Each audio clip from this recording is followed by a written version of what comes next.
자전거 피팅에서 아주 광범위하게 퍼져 있고 깊게 자리 잡은 것 중에 하나가 콥스입니다. 니오 페달 스핀들의 약자인데요. 페달을 수평으로 한 상태에서 수직으로 올린 선이 무릎 앞쪽과 일치하라고 하는 기준인데요. 이거를 정답으로 인식하는 분들이 많이 있는데 이건 좋은 기준값이지 정답은 아닙니다. 그래서 왜 그런지에 대해서 오늘 한번 말씀을 드려보겠습니다.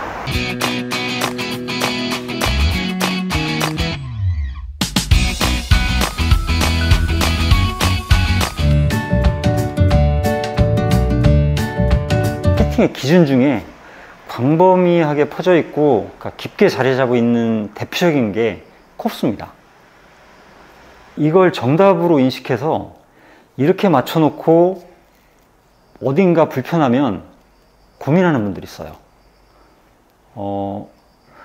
근데 이게 정답이 아니에요.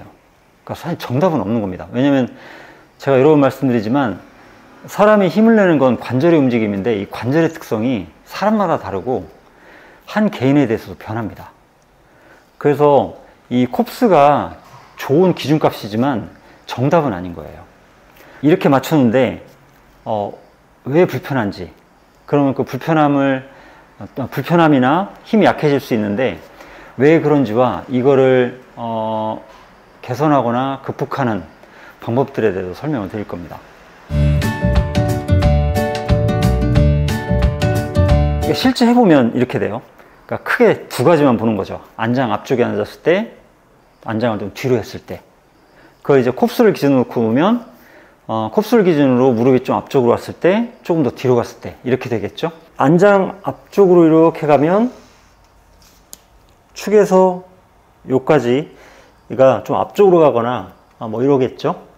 그러면 사실 그때 얘는 수평이거나 한 뒤꿈치가 이렇게 내려오면 당연히 얘가 뒤로 가죠.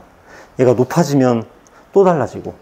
그래서 보통 이게 한 1도, 2도 정도 뒤꿈치가 이 정도가 요때 각도를 봅니다. 그때 얘가 위로 올린 선이 여기 딱 일치하라고 하는 거예요. 근데 앞쪽에 앉으면, 그러니까 극단적으로 약간 크게 보죠. 앞쪽으로 이렇게 가면 이 관절의 각도는 커지고 이 관절의 각도는 작아지고 발목 관절의 각도도 작아지죠. 그러니까 이러면 어떤 문제가 생기냐면, 어떤 문제라기보다 어떤 특성이 생기냐면 이 관절이 힘을 덜 내요. 이 관절이 너무 많이 굴어지니까 이 앞쪽이 팽팽해지니까 이 무릎 앞쪽에 있는 근육이나 건들이 불편해집니다. 그 다음에 종아리가 너무 많이 굴어지니까 여기가 불편해요. 그러니까 이런 문제가 생겨요. 근데 좋은 건 뭐냐면 무게 싣는 게 잘 돼요. 페달링 할 때는 이 관절을 펴는 힘만이 아니라 이 무게를 싣는 힘도 같이 페달에 작용을 하거든요.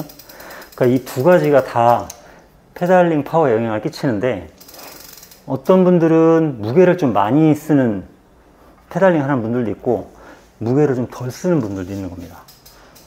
그래서 무게를 많이 써서 페달링 하는 분들은 앞쪽에 있는 게 좀 더 힘이 잘 먹는다고 생각해요. 그리고 실제 몸무게까지 활용하니까 파워가 좀 높게 나오긴 합니다.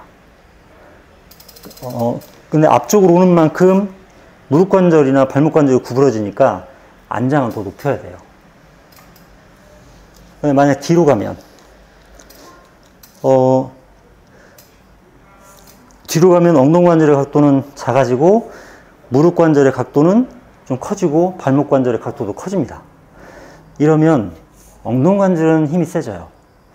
그리고 페달의 무게는 좀 덜 실립니다.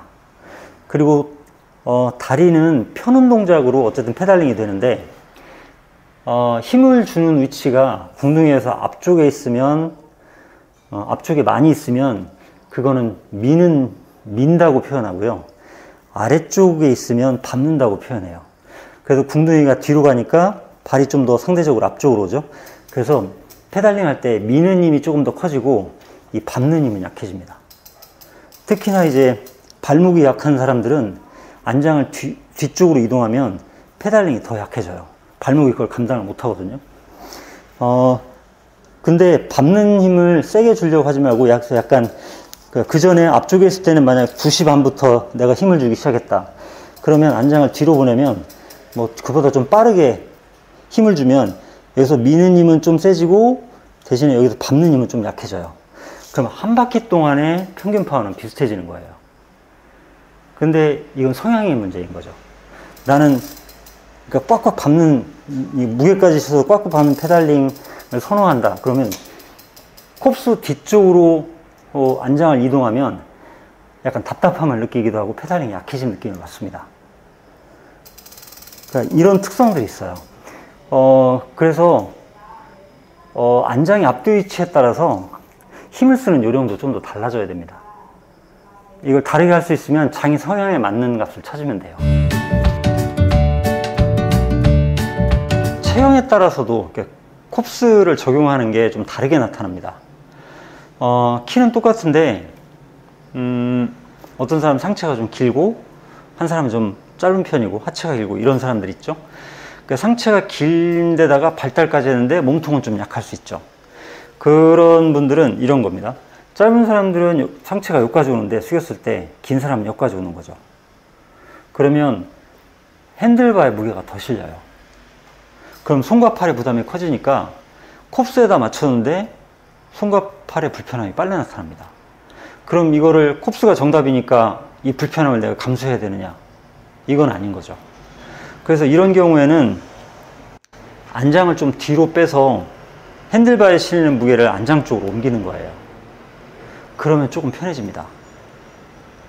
대신에 이제 페달링도 무게를 싣는 것보다 약간 미는 페달링의 비율을 조금 더 높여줘야 되는 거죠.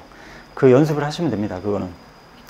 그러니까 위치에 따라서 페달링도, 그러니까 안장의 앞뒤 위치에 따라서 페달링 하는 요령도 조금씩 변하는 거예요. 그런 식으로, 그냥 콥스를 기준으로, 놓고 거기서 조금씩 변화시켜 가면서 나한테 편하고 강한 상태를 찾으면 되는 겁니다. 그러니까 콥스가 정답이 아니라는 거죠. 그러니까 좋은 기준인데 정답은 아닌 거죠.